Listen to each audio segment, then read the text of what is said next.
Hello, guys. Welcome to the DW Live Show, Series 3, Episode 5.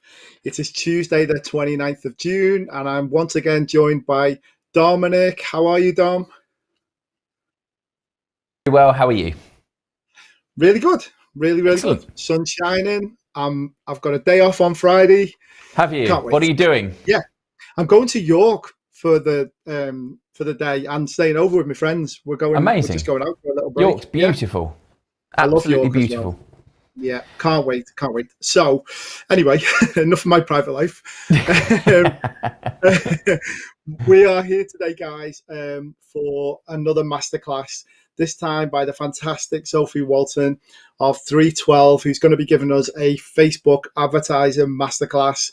And I know I've bored everyone about this, but I can't wait because I've tried advertising with Facebook, and I've definitely not done the right thing and found it a bit complicated, not only the way you actually physically do it, but also to get the most out of it. I don't know about you, Dom, if you've tried it or anything. It is an absolute minefield. And I have to be honest, I've given up with it more times than I've tried, just because I've found the user interface really hard to navigate. I think some of the controls are really hard to navigate. It feels like a lot of stuff is duplicated in a lot of places.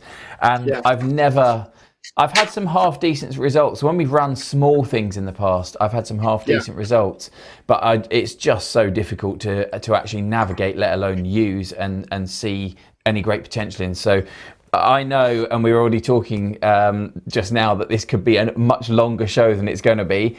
We're hoping that we can kind of compact it and at least get something in today. But if we have to come back and revisit this once or twice, I think it might be useful to everybody. Absolutely, definitely. I'm going to be watching it on the rerun afterwards, so I can't wait. So, as usual, Dom, where are we live today? We're on 3, so we are live here on the Facebook group, which is our natural home, where it all started a little over a year ago. We're also live on YouTube, and as of last week, we're also live currently on Neil's LinkedIn profile. So wherever you're watching, say hello, let us know what you're working on, ask questions about Facebook advertising. We'll give you a shout out and we'll come to your questions just a little bit later in the show. But just as a quick reminder, please make sure that you subscribe to all of the Delegate Wranglers channels on Facebook, on Instagram, on YouTube, on LinkedIn, and on Twitter. Just search at the Delegate Wranglers and you will find them. Like, follow, share, connect, subscribe. It's the simple rule, isn't it, Neil? Absolutely, guys, and keep following us on our YouTube channel, because there's like 60 odd of these now shows covering everything. You could start a business from scratch with all this content. About 60 hours worth of stuff. That's another way of putting it. So make sure you make the most of it. And I know I go back sometimes and have a look at it, and you just forget how much we've covered, Dom. There's so much stuff. There's a ton of stuff, and I think also, it's not just obviously this is for Delegate Wranglers, which is the event, kind of the community for the event industry. But so much of what we've done applies to other people in other sectors as well. And I've shared a couple of the videos that we've done with friends, colleagues, clients, because I think it would be useful to them, and it would be absolutely worth you doing the same. But as Neil said, there's over 60 hours worth of stuff here that we've done over the last year and a bit, and it's hugely valuable. So do go check it out. It's all on YouTube. Yes, it is. Make sure you check it out, guys. So anyway, Dom, as usual, we've got a lot of people watching us on Facebook and YouTube, and the LinkedIn audience is just starting to build now as well. Excellent. Just a quick comment from. Let me just dive over to YouTube. Where are you going? You're going to YouTube, are you? Okay. Good morning from Chicago. Minefield is a great subscribe Facebook ads. Look Who forward said to that? learning more. Lenchi from, sorry if I've sent your name wrong, apologies, on YouTube. Totally agree. So, Dom, do you want to just say a quick couple of shout outs? Good afternoon, Steve Burton. He's watching on Facebook. Good afternoon, Steve. How are you? We've also got Jan. She said afternoon DWs, and then later said your two faces make me smile, and then put two smiley faces. That's very nice. Good afternoon, Jan. Pooja, nice to see you back here. I was just going to say hello to myself. I thought there was another Dominic then, but no, there isn't. And then over on, I don't know if we've got any people commenting on LinkedIn so far. Let's have a quick look. I think it might just be Neil and I. Oh no, Sophie Walton's looking. She will be. Speaking of which, I would like to to introduce Sophie. Hey, Sophie, how are you? I'm really good, thanks. Thanks for having me. Fantastic. I think we're just going to get you up on screen in a second. There we go. So, Sophie, I am massively looking forward to this. No pressure. I know. That's a bit older. Do you want to give us a little bit of your background and how you've got to where you are now and what you guys do at 312?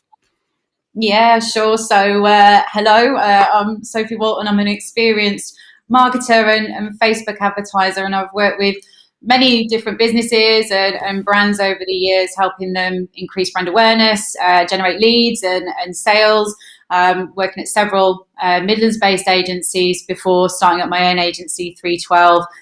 We'll be 5 years old in November this year, and we specialise in branding, social media and Facebook ads, which is obviously why we're here today. Yes, fantastic. So let's start with, I know you've got like a few slides and things to show us, Sophie. You know, where do we start? How do you approach this whole thing?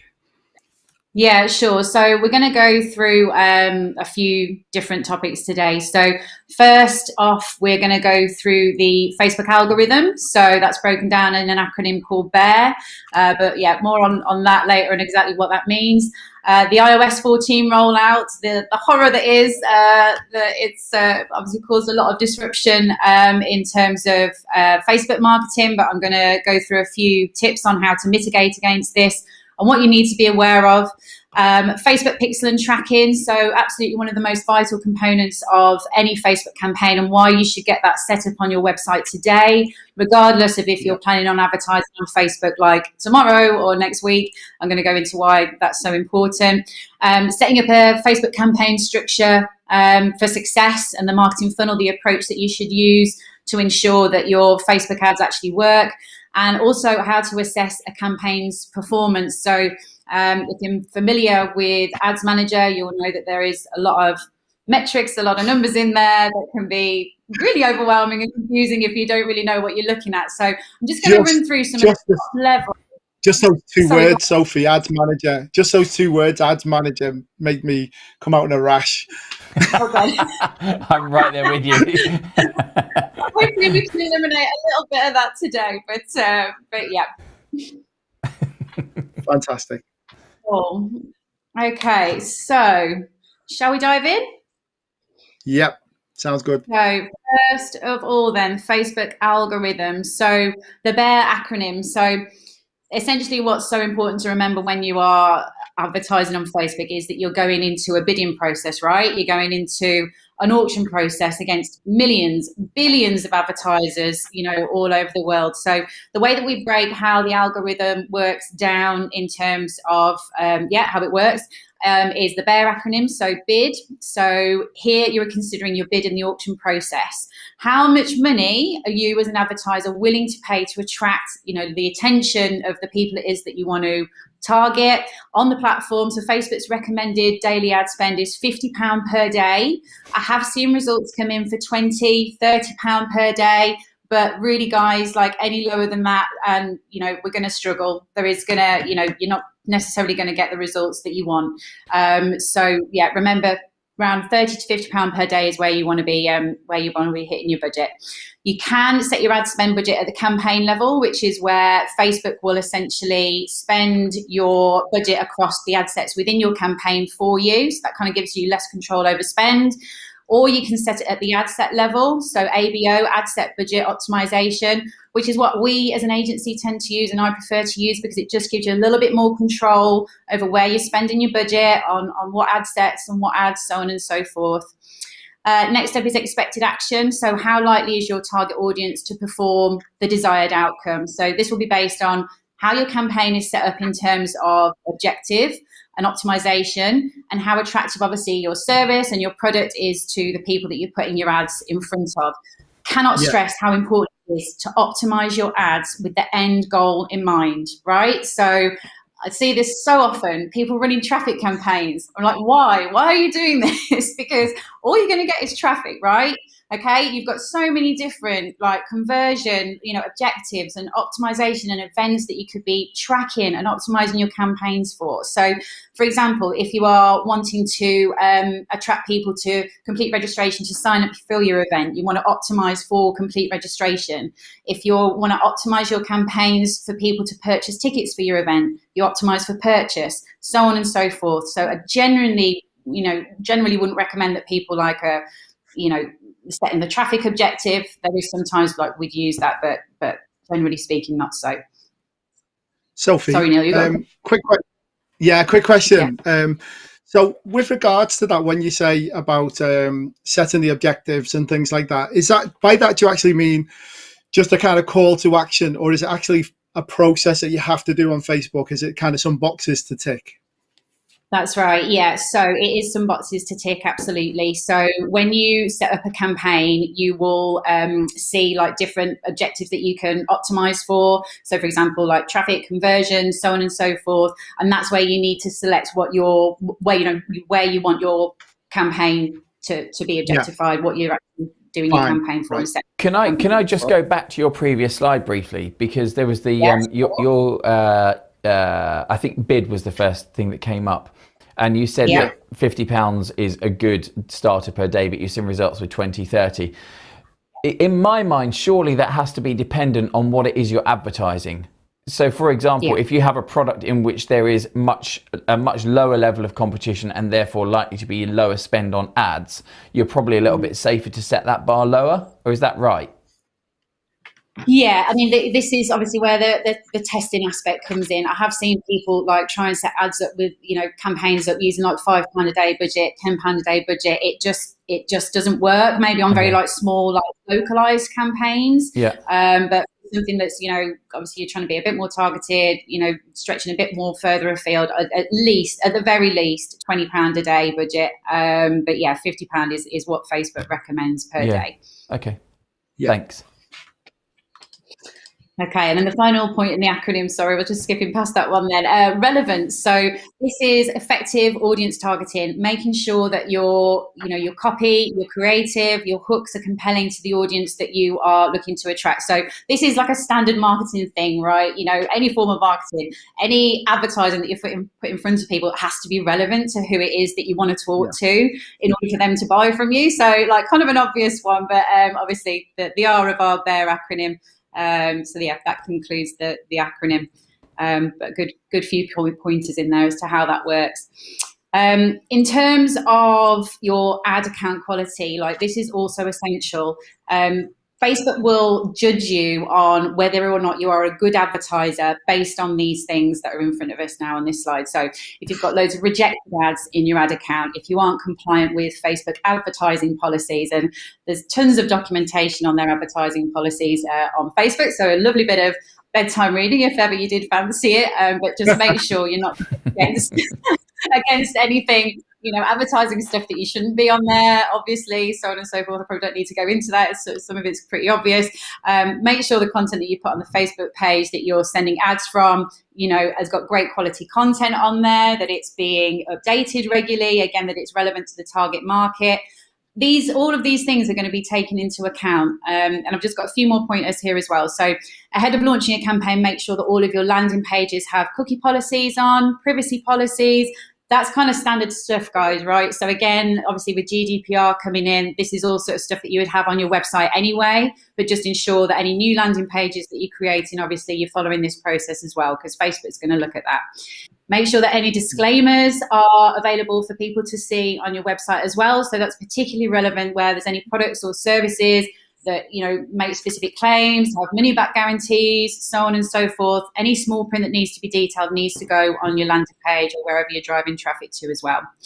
Another good tip, make sure 2 payment methods are set up in your ad account so that you avoid any like failed or bounced payments. Essentially, most people look at Facebook on their mobile, so it's really, really important that any landing pages, funnels that you've set up are all mobile optimized.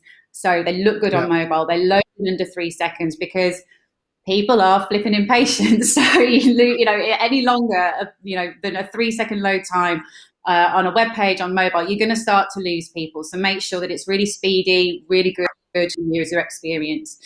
Make sure that you respond to any comments on ads. Again, that sounds obvious, but again, Facebook's going to be looking at this. If you just set a campaign and people are asking about your event, they're asking about your service, and no one's replying, it doesn't look great to Facebook. You're not going to get on their good side just setting things and forgetting about them. So make sure you keep an eye on these things. Obviously, we've just been through the content on your Facebook page, and then also ensure that schema and metadata is installed on your landing pages as well. So again, this is, again, relevant to how Google would look and index your website. Same thing will happen with Facebook. It's going to read this information to find out what your landing page is about and to understand where to place your campaign in terms of who they're putting it in front of on their platform. Sophie, could I just ask you a quick question? So the algorithm, is this actually just done by Facebook, as in kind of AI done that way, or is it actually people looking at these things as well?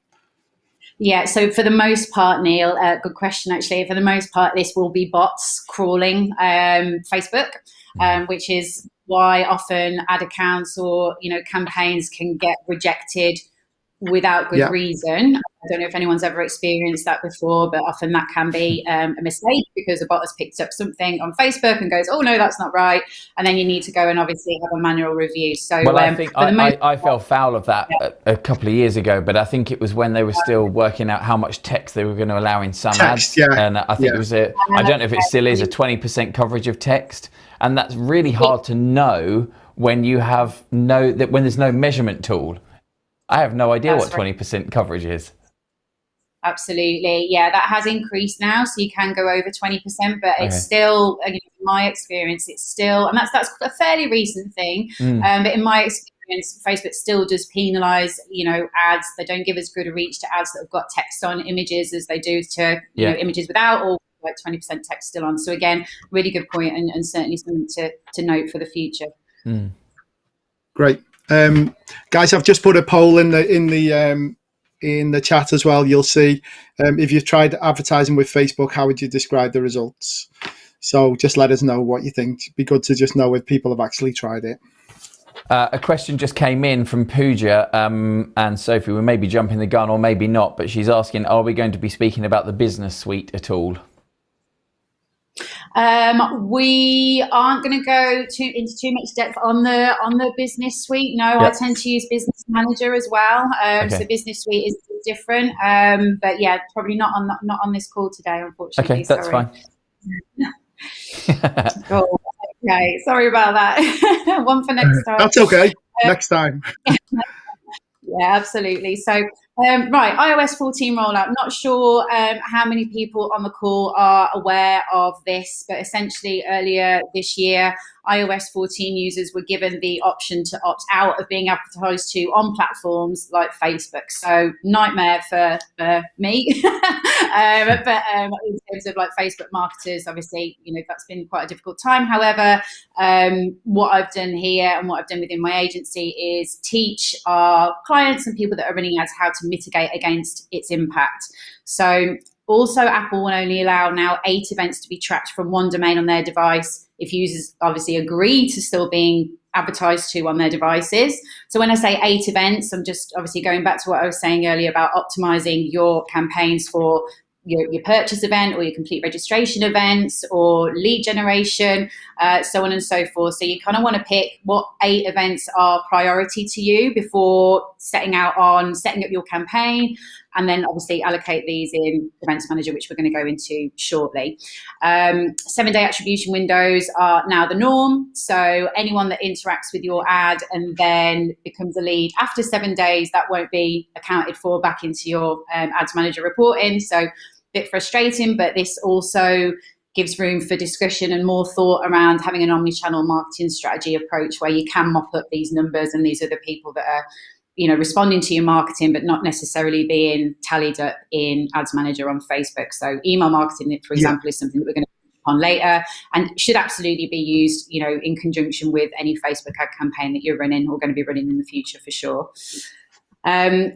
Getting a bit technical, but I've popped in the steps to work through how to mitigate against the iOS 14 rollout in the slides here. So obviously we're going to be sharing this document after the show, but essentially you need to be verifying all the domains associated with your ad accounts in Business Manager, which you just do by heading to brand safety, popping in the domain that you wish to verify there, and then following the steps in there, or sending those steps to whoever looks after your domain and asking them to work through that for you. You then need to set up conversion APIs, which is essentially a plugin on the website that you're using, which will enable better tracking between your website and the Facebook platform. So again, I've just popped in some handy links here. So if you're using WordPress, install the Pixel Your Site plugin to do this. There's a link to do that there. Just need to follow the YouTube video and you're done. If you're using Shopify, there's a helpful blog there. And if you're using a website built on another platform, that final link will tell you what to do in that instance there too. And again, once you've done that, obviously now you want to look at picking your 8 events in Events Manager that you want to track your campaign and optimize your campaign for. So just need to head to Events Manager, click Aggregated Event Measurements, always a mouthful. Select the domain you wish to add your prioritized 8 to, and put them in order of priority. So if the most important event you want to use as part of your campaigns is going to be purchases, you want people to purchase tickets, you're going to prioritize your purchase event at the top, potentially followed by add to cart, so you can see if there's a drop off between add to cart and purchases, so on and so forth. And I've just popped a couple of screen grabs in there just so you can see again and follow the exact process that you need to do in order to complete that step as well. I'm just going to jump in because there is a ton of terminology that you've used in the last 60 to 120 seconds that will absolutely petrify 99% of the people that are watching this, Sophie. Me included. And there are many elements of this that I kind of understand, like the WordPress side of it I could manage because I've used WordPress sites for years. But there's a ton of stuff here that people just don't understand. And I think it would be really helpful. And I know we have to stick to a time schedule of some form today, but just to kind of give an overview as to what you actually mean. If you go back one slide, I think there are a couple of terms on there that would be really helpful to get some understanding of exactly what you mean. And people will be scared and put off by APIs. They don't have to be scary or off-putting, but you do need to understand what they do, and then you do need to learn how to work them and how to use them. But none of this is particularly easy, I don't think. And I come from I've got a fairly decent techie head on my shoulders. Sure. Yeah, absolutely. No, you're right. And like I said, concerned about obviously this being a little bit too technical, but it's so important for people to know. And I promise you, like, just following these simple steps and videos and guides will allow you to, like I said, mitigate against the iOS 14 rollout when you're setting up your campaigns, which is so important to do. If you're running a campaign now and you haven't been through these processes, you haven't verified your domain, you haven't got a conversion API set up, and a conversion API is essentially an API feed that runs between your website and Facebook, which will enable you to better track and monitor events that are taking place on your campaign and on your website. Then you need to stop what you're doing and make sure you do this now, because your ad campaigns are going to fail if you don't follow these steps. And I'm going to just make one more point, if you don't mind, on this, which is obviously this is about the iOS 14 rollout. Now, I think it's really important to point out that this isn't specifically to your device. So if you're an Android user, please don't think this doesn't apply to you. This is about people you're advertising to that it applies to. So it's basically anyone that might see one of your ads. And the iOS 14 rollout basically means that they have removed the ability for Facebook to track who you are and what you're doing, so that you can see relevant ads to your interests, to what you do. So it doesn't mean that it's not affecting you if you don't have an iPhone. It's affecting people that you're spending money to advertise to. So this part particularly, I would absolutely make sure you pay attention to and read up on the slides afterwards. Yeah, definitely. Thank you. Like you said, can feel a little bit technical, but so important to know. So I think we've covered off everything that we can for the moment on the iOS 14 rollout there. But obviously, if anyone does have any questions in the chat, or wants a follow-up call after, I'm more than happy to help people. Obviously, following the show, that's no issue at all, no problem. So now we move on to Facebook pixel and tracking. So mentioned earlier how important the Facebook pixel is. Guys, this is super, super, super important. But what is it? Right, so Facebook pixel is essentially a piece of code that gets added into your website to track user activity from your Facebook campaigns to your website and vice versa. So the data the pixel gathers will enable you to create audiences like based on visitors to your website, create warm audiences, create retargeting audiences. There's like a whole host of data-driven stuff this pixel is going to allow you to do. So that's why I said earlier, you know, it doesn't matter if you're advertising now, tomorrow, in the future. If you haven't got a Facebook pixel set up on your website, just do it. Just do it anyway. It doesn't take a lot of time, and it is going to ensure that if and when you do come to advertising on the platform, you're going to have some really useful, juicy, audience-driven data to advertise and put your campaigns in front of. So super important. So there's several ways to do this. One easy way and one not so easy way. So I've just detailed what the processes are here. So if you are a techie person and you know how to code, you can do this yourself. There's steps within Facebook to do this. So obviously you'll choose to manually add pixel code to your website here. Or if you just want to keep things dead simple, and you use one of these websites that's detailed on the slide here, so WooCommerce, Shopify, WordPress, all the big boys in terms of the most renowned website platforms here. Facebook has very kindly given some real simple, easy to follow partner integration steps. So you're just going to click on one of those, whichever your website is built in. You'll be taken through some steps. And hey presto, in a few minutes time, you will have a Facebook pixel set up on your website, ready to go and start gathering all of that lovely user data that I keep talking about. So yeah, again, dead simple. If you've got a partner integration there, you can use that. So no problem. So just to recap, you can add code using a partner integration, manually add code to your website, or there's also the option there, which I didn't cover, to email instructions to a developer. So whoever's looking after your website, hit the email instructions to a developer button and they can obviously go away and implement that for you. No worries. Easy does it, and I promise it's as simple as that. That would be me. Yeah. What, as in you'll be the guy pushing the button to send it to? Yeah, absolutely. I'm going to send you mine. You can do mine for me then, Neil. Okay. Good luck. So of course, once you've gone through the time and the effort of getting your Facebook pixel set up, you're then going to want to obviously test that the thing actually works, right? So I've added in a link here to Pixel Helper for Chrome. So that's just an extension, a Chrome extension that you can download that will then allow you to quickly and easily see that your Facebook pixel is installed correctly on your website. So I've just popped a screen grab here of how that looks on 312's website. So if you just look for the blue and green icon near the URL bar top right there, that is your Pixel Helper. So that will tell you if your Facebook pixel is installed correctly or if there's issues. Yeah. So as you can see, screen grab here, ours is all installed correctly. There's lots of green, lots of ticks. Everything's happy and working and wonderful and yay. But if you have got like yellow warning triangles, alerts showing up, that will show in the Pixel Helper tool, and you'll be directed to some troubleshooting tips on how to fix it. So do make sure, guys, once you've installed your Facebook pixel, that you check that the thing's working. You don't want to go through all that time and effort and then realize, later down the line that it's not working properly.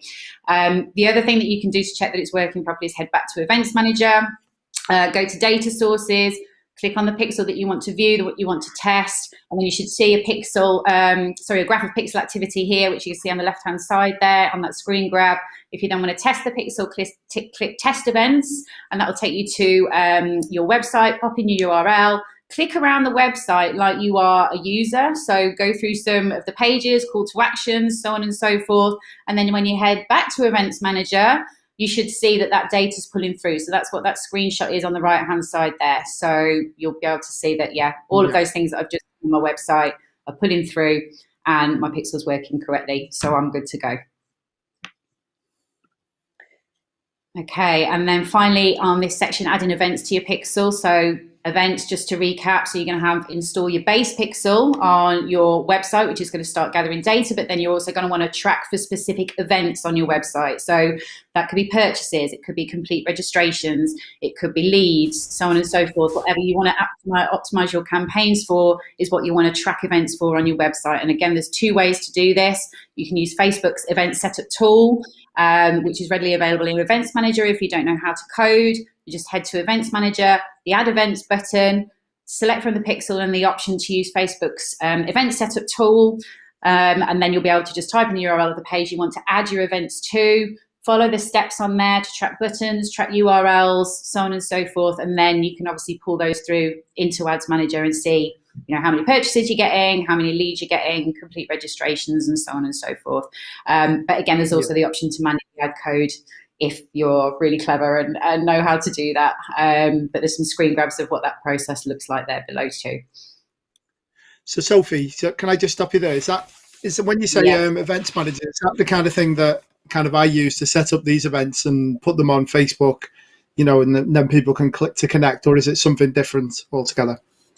Yeah, so there's an Events Manager section within Facebook Business Manager, and that is where, when we're talking about events, we're talking about what we're optimizing for. So like I said, like purchases, pixels, so on and so forth. So so that's an actual section within. It's an action. It's not an event in the way that we would. An action, talk about it. Yeah. Got you. Yeah, I just want to make it clear for everyone as well that it's not the normal Event Manager, but you do that. Yeah. Cool. Okay. Did you want to? This is about halfway. Break, or you want me to carry on? Yeah, that'd be a good point, Dom. I just realised, and Callum, that we forgot to mention the show sponsors, which is ourselves. You were so keen to get on with it, Neil. I know, so keen to get. I couldn't wait to get started. So I don't know if Callum can just quickly show the slide that shows the event that we've got coming up to talk about the DW Superstars. Here we go, as if by magic.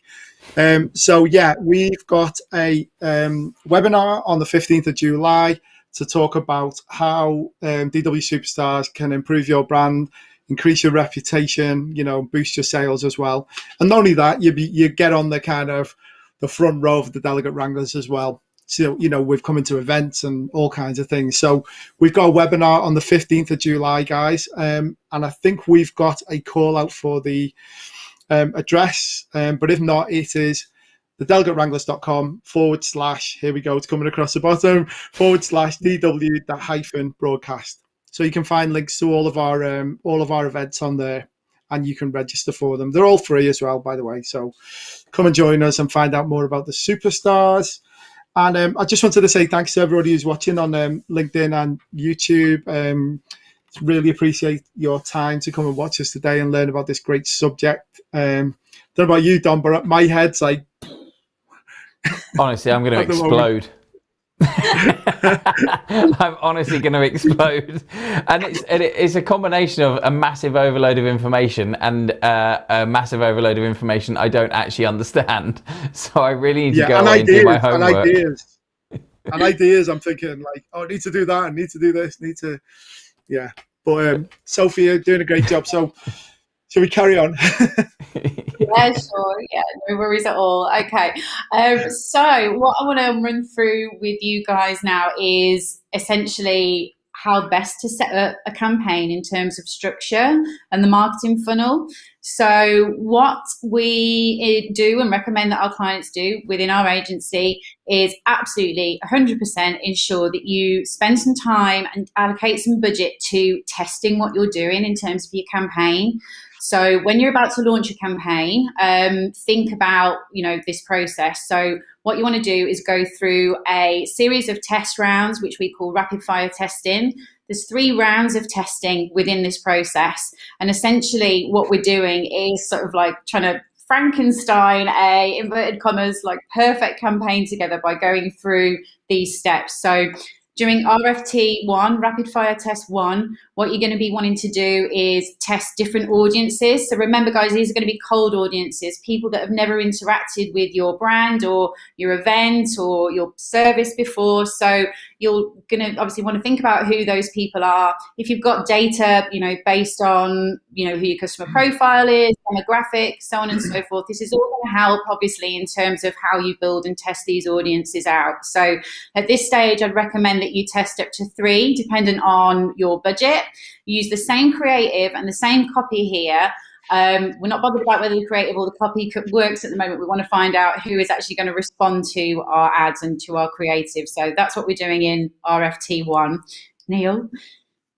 Yeah, Sophie, sorry. I was just going to say, so when you're saying that, you're saying this is when you're choosing the audience and drilling down, what types of people and that kind of thing. You do 3 separate campaigns. Is that right? Have I understood that right? Yeah, that's absolutely right. So you set up one campaign. This is the RFT1 campaign, and in that campaign, you're going to set up 3 different ad sets with one audience each, and you're going to test each of those audiences within this campaign. So it could be that you decide to go really broad and test a completely cold audience, UK wide, male and female, aged 15 to 30, and then your next audience you could be testing, male and female, age 18 to 30. Across the UK that are event managers that are interested in events that follow Delegate Wranglers, and get more detailed on the targeting and see how that works for you, and then testing another audience as well. So that's what we're trying to identify here. Who is our audience on Facebook? If you already know who they are, and you've already ran ads and campaigns on Facebook before, and you're confident who your audience is, you can skip this step. Like you've done it already, and move on to RFT2. So rapid fire test 2, which is where you'll test different creative and copy using your winning audience. So the audience that has performed best in RFT1. Leave that to run, but I'll tell you a little bit more about that in a moment, how long you leave that to run for, before progressing on to RFT3, where you're going to test different hooks using the winning audience and copy from RFT2. So just to recap, the reason why we're doing this is because we want to identify who our best audience is, what copy and creative works best, what hooks works best, and this is why we go through this process. If you've set campaigns up before and you have not done this level of testing, I can pretty much guarantee you that you struggles. So that's why we go through this process. Yeah, I totally agree with that, and that's what's happened to me. I mean, obviously we put it out there, and we got some results. We didn't get much results. We just got a few clicks and a few whatever. Yeah. But just to go back to RFT 2 and 3, when you say testing different creatives, would you do like 3 again? 2 again? How many would you do each time on those? Yeah, so again, I'd look at doing 3 in each round. That's just like how we've been taught and how we teach others to do it. So yeah, bearing in mind, obviously, kind of like the budget you're going to be using at this stage. You test 3 initially. If you're still not happy with the results, gosh, you can go back and test some more. That there's no issue in doing that until you're happy with what's going on in your campaign. But yeah, 3 at a time at the most, absolutely, at each stage. And just when you're assigning budget to these, Sophie, are you assigning a £50 per day to each test, or are you assigning that across the 3? Yeah, so just going back to what we were looking at on the first slide, so you can set up a campaign for campaign budget optimization, which is where you would allocate the £50 a day budget at the campaign level, and Facebook will do what it wants with your budget across those 3 ad sets in your campaign. Okay. Right. Or or you can split that £50 down into whatever 50 quid divided by 3 is. What, you can't do that quickly? £15. Thank you, Neil. And then allocate that budget individually at the ad set level, and that's what we prefer to do. That's what I prefer to do, because not that I don't trust Facebook. Obviously, it's what we do for a living, but I like to just have a little bit more control over where my ad spend's going. So yeah. Okay, so if you are seeing decent results in RFT3, so you're happy with the metrics, which we're going to look at shortly, you're happy with the number of leads that are coming in, the amount of people that are signing up for your event, and the cost at which they're coming in for. Then you want to scale it, right? This is when you want to put more budget behind what's working. Do not mess with it. If you're happy with what's going on, all you want to do is show it to more people, okay? So what we would recommend here in terms of the scaling process is that you add 10% more ad spend per day if you're getting decent results. If you whack loads of ad spend, say, for example, if you're running at £50 a day and then suddenly you bump it up to £200 a day, it kind of freaks the algorithm and freaks Facebook out. So you want to scale gradually, scale slowly. So that's the reason why we recommend that you do that there. So if you are happy with everything that's going on, you could, like I said, either scale what's going on or duplicate the ad and start to run a new type of funnel campaign. If your buying process is a little bit longer, you have a higher ticket item. So say, for example, what we mean by higher ticket is if you're selling a product or a service for over £500, that typically tends to be like a longer buying process for someone, right? They're not just going to go, oh yeah, I'll get that. Who's got not many people 500 to like dispose of like quite quickly. So you might want to draw out the campaign process, put in like a middle of funnel step, but I'm not going to go into too much detail on that now because I appreciate that we're talking about a lot here already, but just something to bear in mind. If you have already got a pixel set up on your website and you've gathered historic pixel data, so for example, say you've already got, you've had a pixel installed on your website for like months, few years, whatever, obviously you're going to have like a huge retargeting pool to start doing retargeting campaigns towards. So that's really good. So you can set up a retargeting campaign before you do anything, and that can kind of be running in the background to generate leads or signups for your event. It's going to a warm audience, so they're more likely to buy from you. If not, you're going through this process for the first time, and you've got no retargeting data, you've got a small, or non-existent retargeting audience. You want to wait until you've had at least around 1,000 people visit your website or interact with your ad before you look at retargeting. Sophie, it's a quick question. Is there a kind of optimal space of time to leave an ad running? I know you talked about, so much per month, £50 a day, and whatever. I know it depends on the product that you're doing or the event that you're promoting. But say you were just promoting, people to sign up for something or whatever, I don't know, some training courses or something that are continually ongoing. Would you say the same creative, is there an optimal time to keep the same creative in place, or do you need to keep revisiting it and changing it? Yeah, sure. So obviously after a while, we typically recommend, again, when we're working with our clients on a campaign, that we're given at least 3 months to run up to like an event or a campaign launch or whatever. So we've got time to optimize and improve on what we're doing. But just coming back to what you're saying about, how long should you leave an ad campaign running for? You will soon notice if people are starting to get fatigued by what they're seeing, right? So if your click-through rate starts to go down, responses start to go down, it's time to think about freshening your creative, freshening your message, and getting more, people back and more, involved and engaged with the ads that they're seeing. Because for sure that happens, right? People obviously, again, get bored of what they're seeing. So, it's important to keep checking back on your metrics and noticing any dips in, what it is that you're doing in terms of like event signups or so on and so forth. So yeah, good point. Right. So you need to be vigilant, really. I'm just a bit mind blown, I think, by that 3 month indicator that you've just given there, because if you're saying, let's just take the example of 3 months at 50 quid a day, that's £4,500 on an ad spend, which is going to scare an awful lot of small businesses off. So can you give some tips or some guidance on how small businesses can approach using Facebook Ads Manager? Because that idea of running something at 50 quid a day for 3 months and spending £4,500 on a single ad that is going to peter off over time is just going to scare people off. Yeah, sure, absolutely. Like I said, that's Facebook's recommended daily ad spend. So it is, oh my God, it is a huge investment. I totally appreciate that. It absolutely is. It absolutely is. Like I said, I've seen results come in for between £20 to £30 a day as well. So you just need to test it, right? Try with your £20 a day budget, but just make sure that your testing is on point, that you're going through this rapid fire testing process, because you will end up pouring a hell of a lot of money down the drain if you do not go through this process, believe me, these are the steps to take, particularly if you're working with a smaller budget. Make sure that you spend a lot of time testing different creative, different copy, making sure that your calls to action are really good, really enticing. You're using good quality graphics. Video, if you've got it, is obviously a huge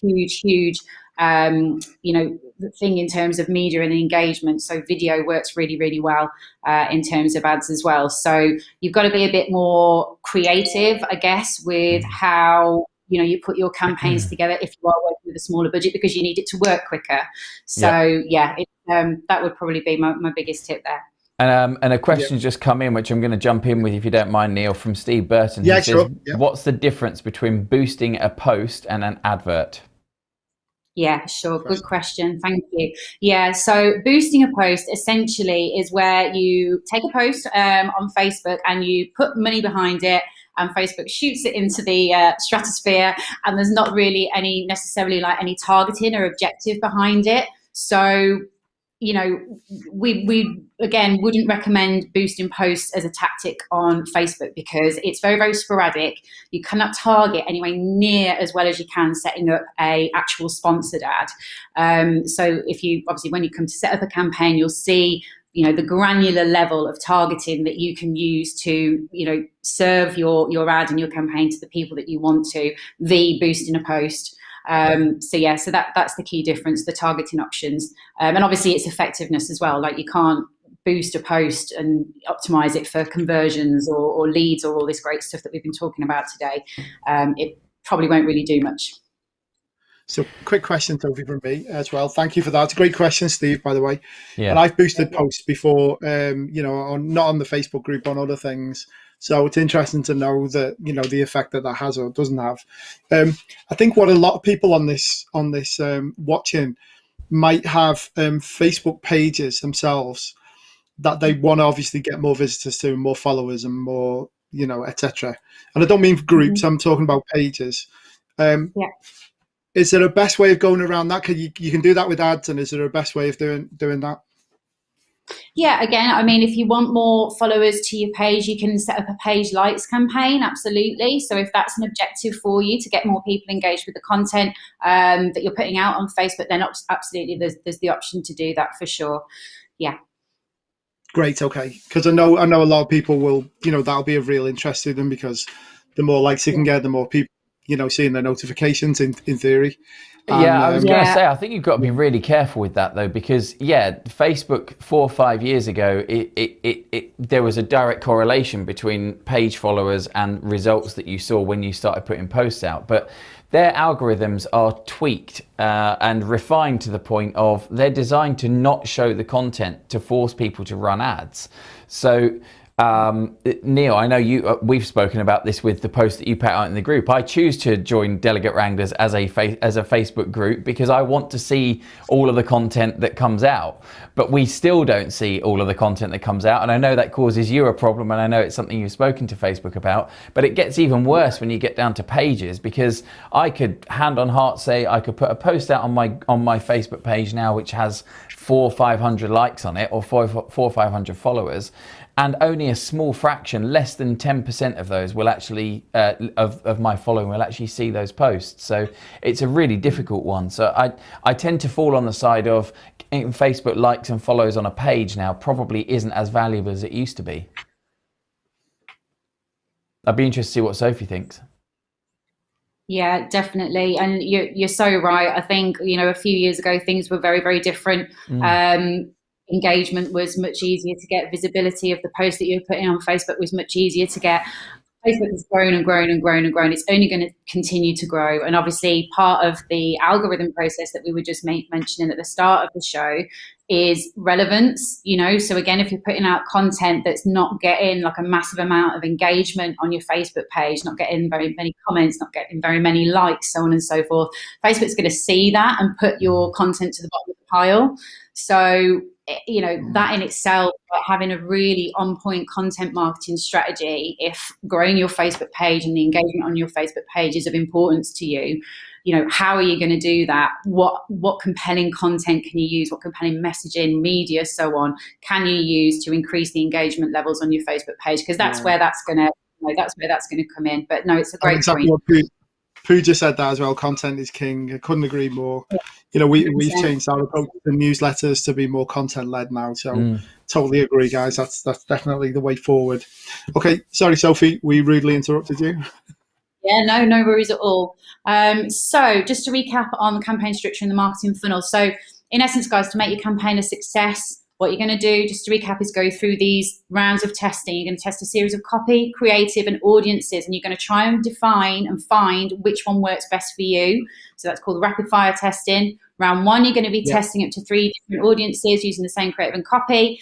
This campaign, you need to leave these rapid fire tests to run until you've got at least between 5 and 8K impressions at the ad set level, because it's at this data point where Facebook is going to begin to really optimize and know and understand your campaign and which ads, need to be served in front of which people. So as tempting as it is to mess with things, do not touch anything or mess with your campaign or amend your campaign until you hit that data point. I've done it myself, and it's just too tempting to try. That'd be me. I'd be tweaking it, changing it. Nothing's happening, so I'll do that. That would be me. That's it. Oh my God, that's absolutely it. You're hitting refresh over and over and again, like an ads manager. It's the only thing changing. But yeah, don't touch it. Like it's hard, but don't. Yeah. And again, just a reminder: always optimize for the end goal here. So typically, if you're like I said, obviously creating an early interest campaign for your event, you're optimizing for complete registration. If you're selling tickets, you're going to want to optimize for purchase. So I know I keep repeating that, but it's so important to remember. Then you're going to rinse and repeat these steps in RFT2 and RFT3, testing various different options on copy in creative and hooks, and using your winning ad sets from each round to create, inverted commas, the perfect campaign that's going to bring you obviously the results that you want. Perfect. Okay, so just a bit of housekeeping and a tip generally. Obviously, there's going to be a lot going on in your ads manager account here. So going through all these different rounds of testing and different audiences and creative and copy, and you could quite quickly find yourself in a position where you don't know what the hell you're looking at. You've put a lot of stuff in there, but not quite sure which ad had which copy in or which video in, or so on and so forth. So I've just a little tip, just left sort of a handy naming convention style here, how you can break your RFT rounds, into naming conventions, including obviously the round that you're on, your campaign name, objective, cold audience. Just make sure that you've got everything broken down into the naming convention. So when you go into Ads Manager, you can clearly see which ad set's working, which ad isn't, and you can make a decision based on the metrics that you're seeing there in front of you. Can you see them? Can you see them all kind of side by side, Sophie, so that you can contrast and compare easily? That's right, absolutely. So I've just popped a screen grab there, Neil, just so that you can see like how that's broken down. You'll be able to see then easily. Like I said, if you haven't got a proper naming convention set up, you're going to get in a real tangle. So I'm talking from experience there. That's why we do what we do now. Absolutely. Have I just skipped on too far? Right, okay, so I've just also popped in a bit of information here about setting up your retargeting campaign. So what we were just saying here about making sure that you have, an audience of like 1,000 web visitors or 1,000 people plus that have engaged with your page or your ad campaign before you start retargeting. Remember these are warm audiences, right? These are people that are familiar with your brand, they're familiar with your service, your business, so on and so forth, as opposed to the cold audiences that we were looking at engaging with during our top of funnel and our RFT rounds. So you're retargeting audiences, for example, that could be visitors to your website, people that have interacted with your Facebook page before, followers of your Facebook page. So these are all warm audiences that you can use to retarget your campaigns to, just as some examples there. Great stuff. Obviously, when you are collecting leads or complete registrations for your event, and if this is obviously a period of time leading up to an event or an occasion or a particular call to action, you're going to want to keep those signups warm. So obviously we touched on email marketing earlier, so I just want to mention that again. So you know, to do this, what we'll need to do is use an email marketing tool like ActiveCampaign or MailChimp, which I'm sure many of you on the call are going to be familiar with today, to send out periodic emails leading up to a specific date. So if you're collecting, you know, early interest leads, early interest emails for an event that you are working on, obviously, once you get that data, you're going to want to send out, you know, like weekly emails, whatever frequency you feel comfortable with, advertising, you know, what's on at the event, countdown to the event, you share the event on social, so on and so forth. And just think about your strategy here in terms of keeping those people warm and getting them excited about, you know, what it is that you're selling, or, you know, the event that you're running, so on and so forth.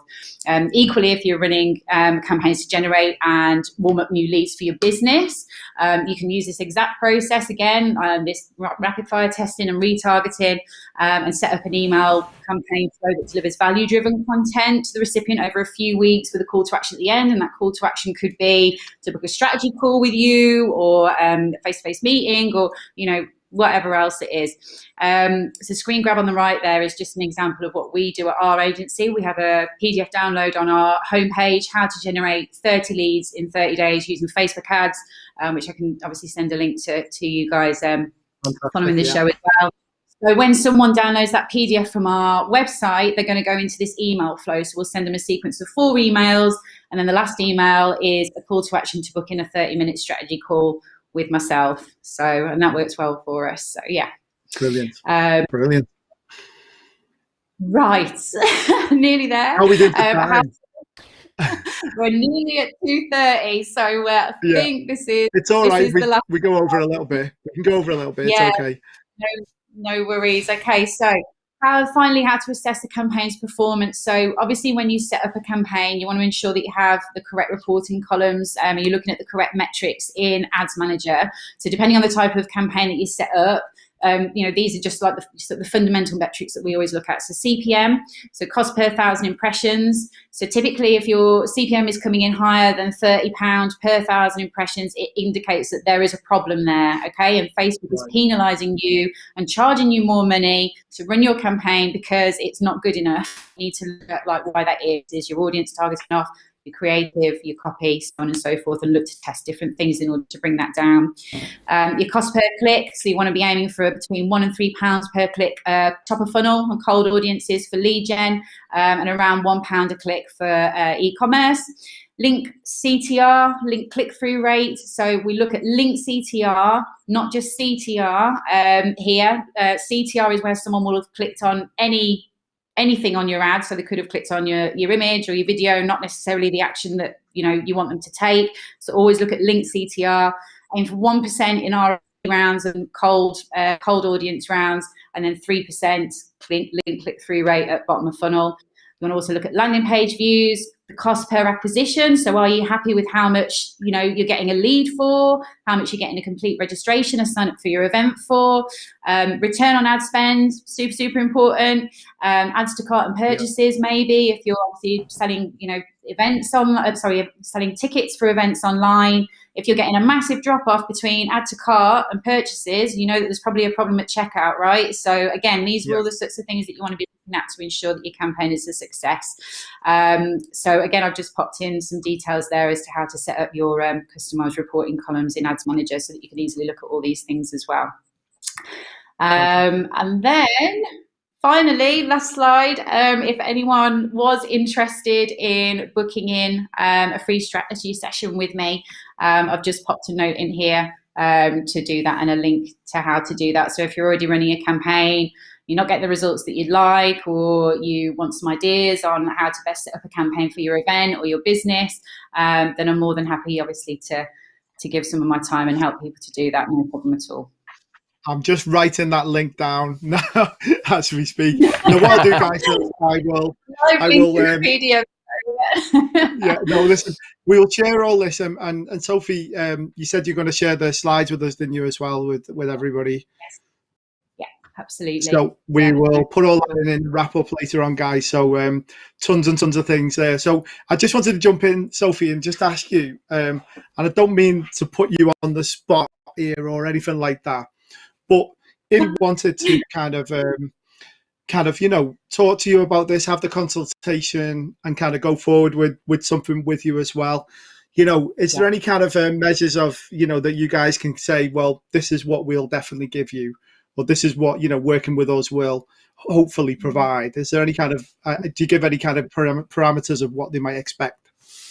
Yeah, absolutely. So when we set out on putting a strategy together for our clients, we have like things that we can use to give an idea of where we can look to potentially get results, like the ad spend. So we've got like lead generation calculators and e-commerce ad spend calculators, which will work out how much ad spend we need from our clients per day in order to try and reach their objective.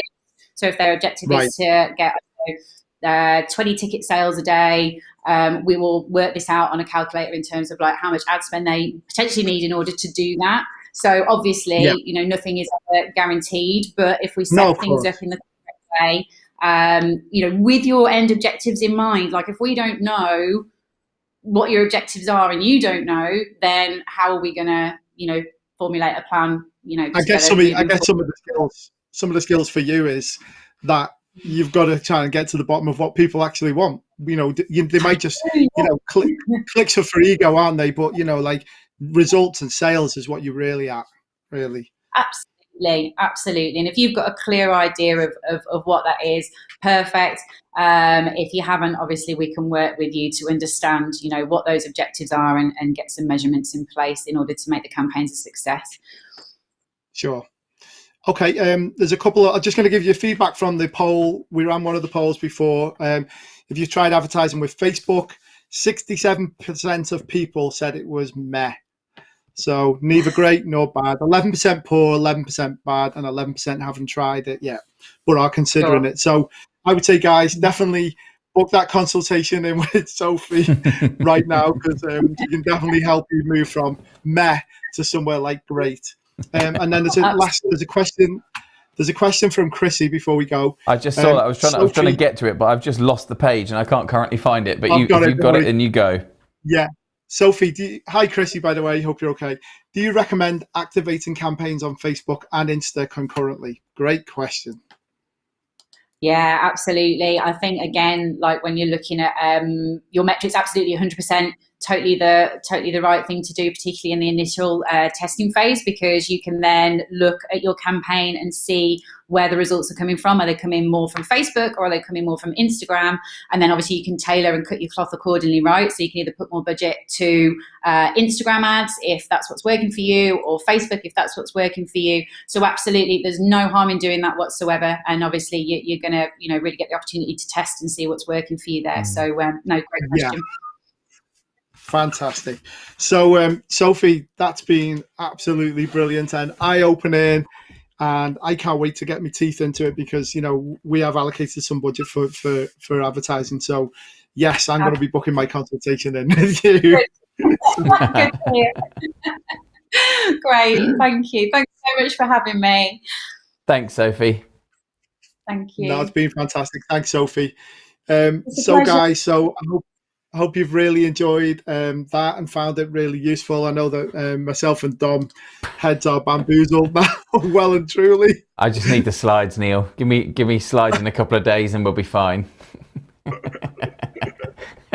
No, it's been super useful. So thank you to Sophie for a fantastic session. I'm sure that'll be watched a lot on YouTube, and obviously, giving people a real eye-opener, because so many of them things, particularly at the beginning, that I didn't know. You've got to verify your domain and all that kind of stuff, and, the API and all these things are just not even going to get you off the blocks unless you do it, really. So super useful to know. Absolutely. So, just to confirm, the slides will all be out later on in the wrap-up, which Neil puts out at some point later today normally. So, if you want the slides, they'll all be there for you, and you can go read them at your own leisure. I will get them up and on there as soon as we can, guys. So without any further ado, because I know we're a little bit late, we're just going to show you what's coming up on the shows next week. We've only got 3 left in this season. Can you believe it? So next week, we've got a masterclass with James Morgan from the University of Westminster, Designing for Behaviour Change. That should be fantastic as well. I know James teaches that to all his students there.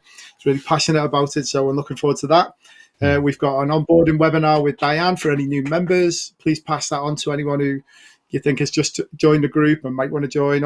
Obviously, these are all free as well. Then we've got a great one with Ken Calling from Centre Purpose Coaching, Getting Your Head Straight Masterclass. So Ken is, obviously a coach. So I'm really looking forward to that. We could always do with a bit of Get Your Head Straight Masterclass, particularly just before we're hopefully coming out of lockdown as well, Dom? Should be good timing. Well, we may actually be out of lockdown for our very last show with Marty. We could be. That could be good timing, wouldn't it? I guess Marty's going to be quite busy on that day. Anyway, as I say, we've got a Boost Your Reputation with Superstars webinar with me on the 15th of July. You can find out where all of these shows, guys, on the delegatewranglers.com/DW-broadcast.